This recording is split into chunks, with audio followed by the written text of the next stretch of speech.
And honestly speaking, if you look at the political dynamics in the country right now, it would be very foolish for ODM not to field a presidential candidate. It would be extremely foolish. If you look at the math, President Ruto was declared president by a margin of 200,000 votes. All RAILA needs to do, all ODM needs to do is to keep all its constituencies. We have not lost any of our constituencies. Okay. He has lost almost half of his constituency in Mount Kenya. Okay. How do you then support somebody? How do you help somebody when you can help yourself? That is something that does not make any sense.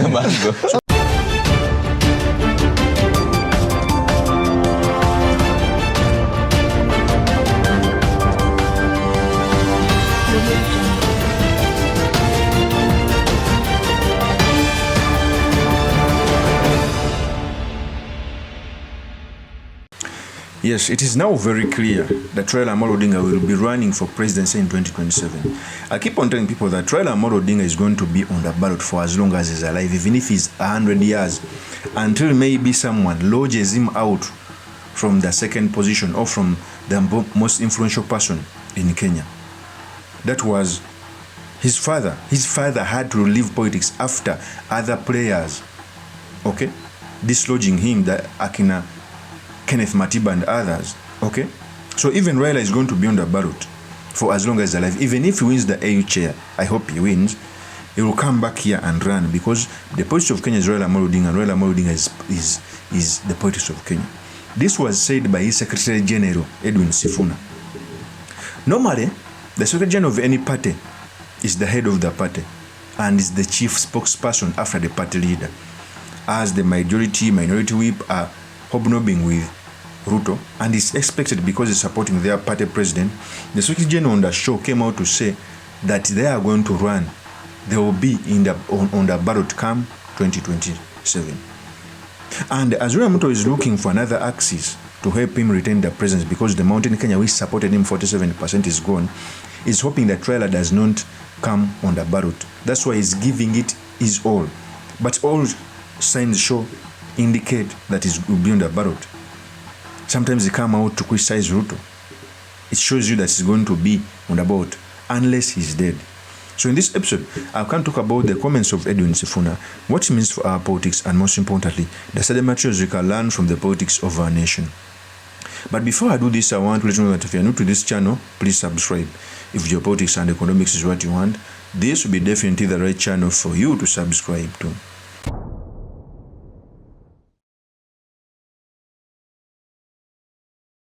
So Edwin Sifuna came out to reveal that there are some people in the ODM who would want a coalition with Ruto.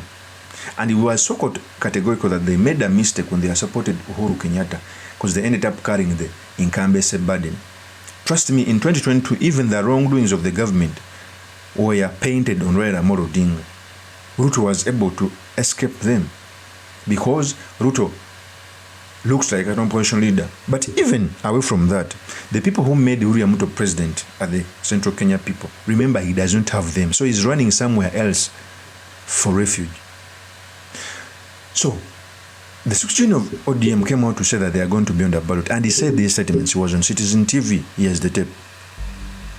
Within ODM, there's people like Ojienda who are fixated with power sharing. Everything he talks about is just who will be what and who will get what. In all fairness, Ojienda mentioned it here before even the broad-based government happened. I understand that. I am telling you that there are those of us who are fixated on power. There are those of us who are fixated on fixing this country. And there's a distinction.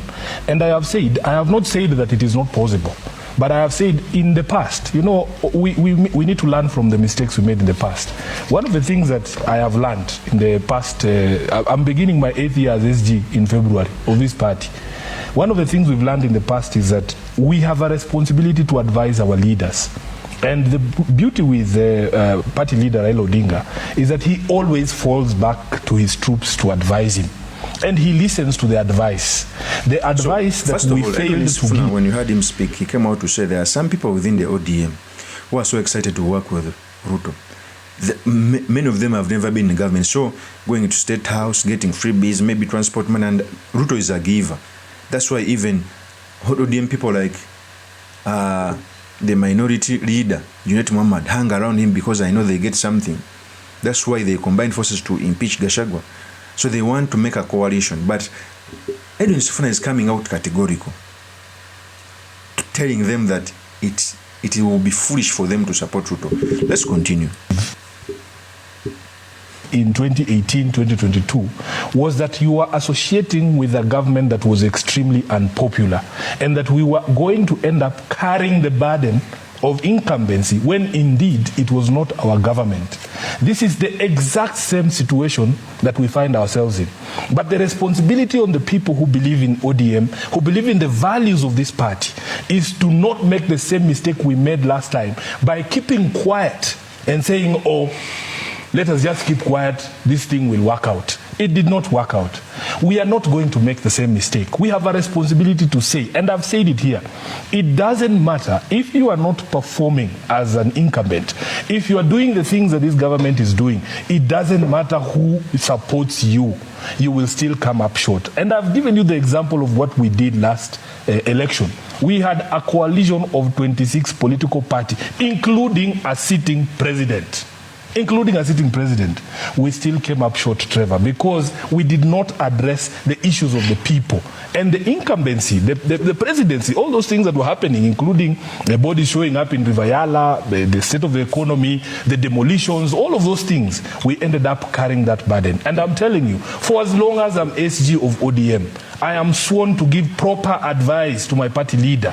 I cannot go to Bungoma and be told by the people who supported Ruto that they no longer see him as somebody they can support. Then I come and report the opposite. I am not helping my party leader. Should your party insist that this is the direction we're taking, what happens? We will cross that bridge when we get there. I can tell you for a fact, Trevor, at the end of the day, my responsibility is to put things on record so that history can record that I warned that this is something that would still hurt us as a political entity. And honestly speaking, if you look at the political dynamics in the country right now, it would be very foolish for ODM not to field a presidential candidate. It would be extremely foolish. If you look at the math, President Ruto was declared president by a margin of 200,000 votes. All RAILA needs to do, all ODM needs to do is to keep all its constituencies. We have not lost any of our constituencies. Okay. He has lost almost half of his constituency in Mount Kenya. Okay. How do you then support somebody? How do you help somebody when you can help yourself? That is something that does not make any sense. And he's right. Ruto won by 200,000 votes. Now 47% of his electorate have gone. Ruto won't be able to marshal even 500,000 votes in the mountain Kenya. Trust me. RAILA has not lost a constituency except the Kamba region. But if he sweet talks Kalonzo Musyoka can back RAILA at any time if he's given the position of running mate. And when Gachagua runs, there are high chances of picking a running mate from Western Kenya. So Ruto cannot even make it to a second position. That's the truth. So, ever since Raila Amolo Odinga ran for presidency, this is the chance he has had to become president. But Raila has had many chances, but misusing them. Joining Ruto was one of the worst. How can you join Ruto? At a time when the Gen Z had rose up, that was the actual time maybe to even press further. Ruto would have gone. You are enabling Ruto. So this is another chance at Raila's disposal to lead the Kenyan nation, even if it is one time, because in the next one election is going to be 82. This is the right time. Edwin Sifuna is speaking for a party, and when a Secretary General comes out to speak, it's only the party leader who can contradict him. And Raila will be on the ballot for as long as he is alive. So Ruto is scared. He will be going home in 2027, unless there is some miracle. Of course, that's my opinion. Do make comments by commenting about this. Thank you very much for listening in. If this is your first time on this YouTube channel, employee would subscribe, like, and comment so that I can be motivated to do more of such videos. See you on another one. Peace.